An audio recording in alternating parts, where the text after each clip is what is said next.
Good afternoon, नमस्कार। Lunch के बाद का सेशन सबसे मुश्किल होता है।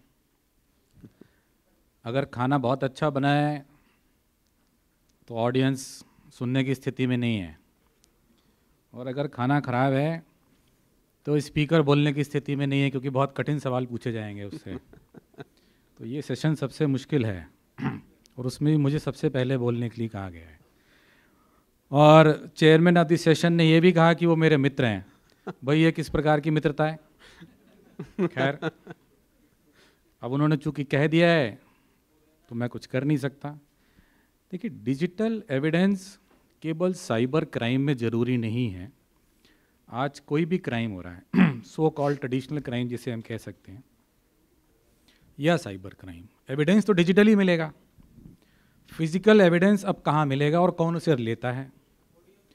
अगर आपके गली मोहल्ले में चेन स्नैचिंग बहुत ही कॉमन टाइप का क्राइम है, तो उसके लिए एविडेंस क्या है?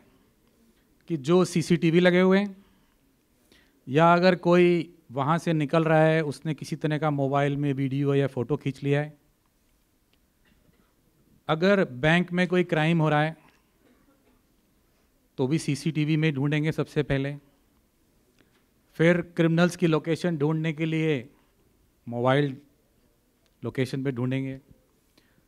यूरोप में ओवरऑल एविडेंस 60 से 70% डिजिटल ऑलरेडी हो चुका है। हमारे यहाँ भी स्थिति वही है।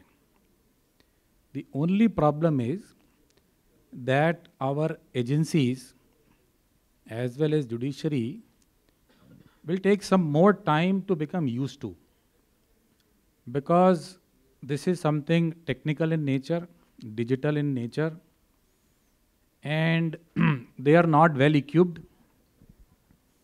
अभी अगर आप किसी से पूछें फराडे बैग, क्योंकि कहते हैं भाई डिजिटल एविडेंस मोबाइल फ़ोन वगैरह फराडे बैग में रखना चाहिए, वो कहते हैं साहब कागज़ और पॉलीथीन के बैग तो अवेलेबल नहीं हो पाए हैं, वो तो हम लोग इधर उधर से उठाते हैं, ढाबे से उठा लेते हैं, कहीं से उठा लेते हैं। तो ये फराडे बैग कहाँ से मिलेगा और ये होता क्या है? सो आई थिंक अवेयरनेस की भी कमी है और रिसोर्सेज की भी कमी है। और जो सबसे बड़ी एक इशू है, और हमारे यहाँ एक कल्चर है जिसे हम कहते हैं चलता है, बोले सब हो जाएगा, चिंता मत करो। 5 साल बाद तो वैसे भी जब ट्रायल पर आएगा तो ना मोबाइल काम कर रहा होगा, ना कोई चीज़ काम कर रही होगी, उसे कैसे भी रख दो। But let me remind you that in days ahead the evidence would be majorly digital in nature, whether we like it or not. And this is good also, because digital evidence is very close to a scientific and document, both important things. It is less of a hearsay.